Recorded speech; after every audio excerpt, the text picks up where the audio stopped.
So after I hit 90 on my Kevin Durant build, I unlocked the rebirth, and I thought for the first one, I wanted to bring out this Zion Williamson build with a 99 driving dunk. The build name on current gen is really sick. I love the lob threat. To make this on next gen, you're going to copy the same stats when I show you, but there's also another version that's extremely rare. If you guys haven't seen those rare build names, I'm going to go ahead and show you on next gen how to make that as well. But if you guys are new to the channel, make sure to go ahead and subscribe. A lot of people are not subscribed yet. We're dropping 2K23 bangers all year long. You're not going to want to miss out. All right, so for the Zion build, you're going to want to be a power forward this year. You can make it 6'6", left-handed, jersey number 1. Like I said, you can make a 6'6" power forward. We're going to go to 261 pounds so we can get a 95 strength. And yeah, that's right. We're going to be having Hall of Fame bully on this build. 7'3" wingspan, burly body shape. Now copy down exactly how I'm doing this if you want to get the lob threat name. I was trying to change a few things and I kept getting slashing 4. I feel like lob threat's a little bit more catfishy, but we're going to be putting a 99 driving dunk on this game. Now I know once you go 99 in a stat,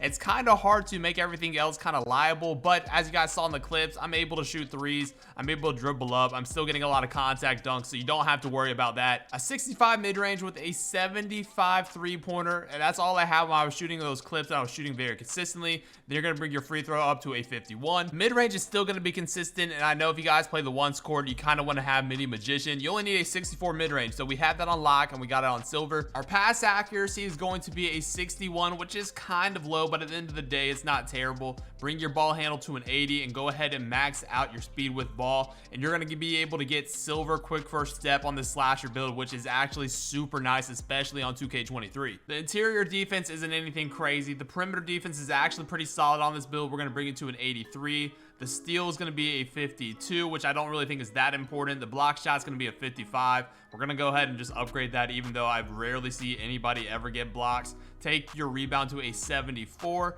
and we're going to keep the offensive rebound at a 29. Now, the way 2K23 works, the game is kind of weird, I'm not going to lie to you, so you don't really need the most speed. I've noticed the acceleration is going to be a 75, and as I told you at the beginning, we're taking our strength to a 95. We're getting that Hall of Fame bully. Vertical is going to be an 86. You don't need a vertical in order to unlock contact dunks on current gen. It's a little bit different on next gen, and our stamina is going to be an 89. So just to go through this a little bit, you can see we've got Hall of Fame bully, we've got Hall of Fame limitless takeoff, we get Hall of Fame posterizer because we have a 99 driving dunk. So this is going to be a ton of fun, and I cannot wait to see what kind of contact dunk animations I can get. We have 12 shooting badges, which is very solid. If you want to be a spot up with catch and shoot, you got guard up, you even get bronze limitless range. So I feel like this is enough to have right here in order to be able to shoot consistently. Build can dribble a little bit too. You got unpluckable. You'll see when I show you guys the takeover, you can actually get playmaking takeover on this build as well and break ankles, which would be crazy. And like I mentioned before, we've got gold quick first step. Now the build defensively isn't anything crazy. You get some badges like challenger, brick wall, and stuff like that, but this build does have an 83 perimeter defense, so you can still chase around a lot of people. You got pick dodger. You're not going to be limited, and I haven't really had any issues guarding ball in this build. So to show you the takeovers, you do get sharp take, which is kind of cool in this build too, but if you want to be a little bit more catfish, you can run slasher and playmaking. Like I said, you got a gold ankle breaker, so you could be getting ankle breakers on this build too. As you guys can see, you have built the lob threat, which I really do like that name this year. Now I'm going to show you how to make the rarest build for Zion Williamson. If you want to make the build that I did on current gen, just copy those stats over. It should correlate pretty well. Now a lot of people have been making these rare builds, so I want to show you how to make this rare Zion Williamson build. The only thing you have to make sure you do here is make sure you have the jersey number, make sure he's left-handed and he's a power forward, 6'6", 265 pounds, 6'10" wingspan. Now you're going to want to copy exactly what you guys see here. I know the stats seem kind of weird, but you'll see the build name and it's pretty sick. You got a lot of different takeover options here: post, playmaking, sharp, and slashing. We'll just do double slashing. It doesn't matter what you guys pick here.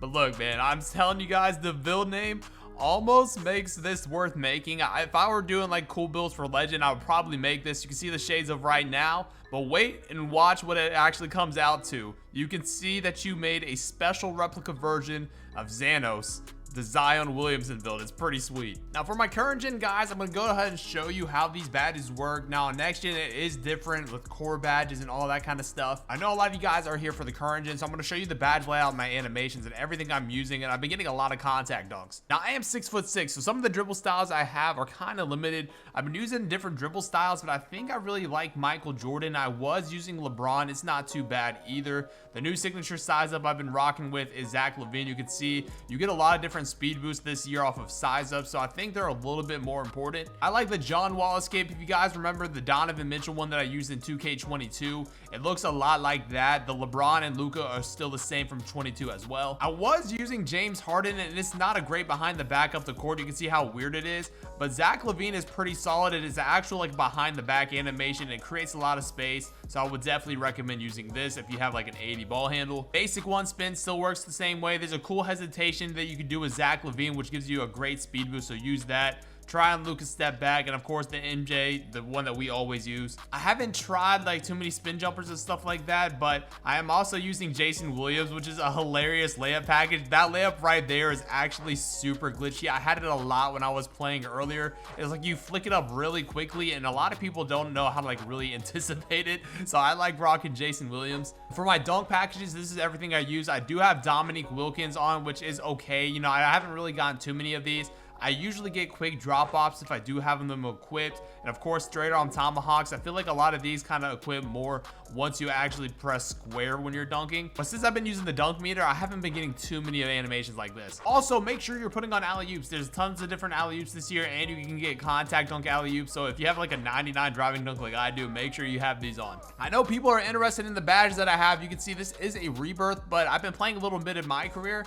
To be honest with you, this build is super easy to use. I am trying out Hall of Fame Bully. Let me know if you guys want to see a video on this. So far, it's been pretty sweet. We've got Hall of Fame Posterizer. I like Slithery Finisher. I see it pop up a lot more this year, so I would definitely recommend using this badge. Limitless Takeoff, I might take to gold eventually. I need to get my +4 badges from doing that quest, but I like Fearless Finisher as well. If you can get that on silver, it's definitely something I would recommend using too. Like I said, I didn't have too many shooting badges, and this is everything I was using in those gameplays, and I was shooting lights out with this build. I like Green Machine. Catch and shoot, if you're spotting up, you could definitely use. I would recommend using Claymore too. You can see if you're kind of spotting up, you can kind of green consistently, especially you can see you only need a 55 3-ball for that. Limitless range on bronze, which is pretty nice. I didn't know you only needed a 74 3-pointer. We just got the threshold to get that. I do need to grind the rest of the quest so I can switch my takeovers, and I also need to get gold ankle breaker. I cannot wait to try to get ankle breakers this year. Apparently they're pretty good. Unpluckable, we get it on silver, which is good. Like I said, quick first step on gold with the slasher build that can get crazy dunks is gonna be a must. Now, I didn't upgrade too much defensively yet, so I don't have a lot of these, you know, unlocked, but you get rebound chaser, which is kind of nice. I like brick wall clamps. You can at least get it on bronze. This is the way I progressed my build. Probably not the best. I was kind of doing it for the ones, but you can see we got the 80 ball handle, the 75 3-pointer, a 99 driving dunk with 95 strength. So I know that's super overpowered. Let me know what you guys think about this build, and let me know down below in the comment section other builds that you guys would like to see me make. Love how they have the rebirth feature early on in this game, so I'm going to be making a ton of builds, so make sure you guys comment down below. Make sure you guys go check out this video if you want to see a new Kevin Durant build, and until next time, it's been your boy Dignify, and I'm out. Peace.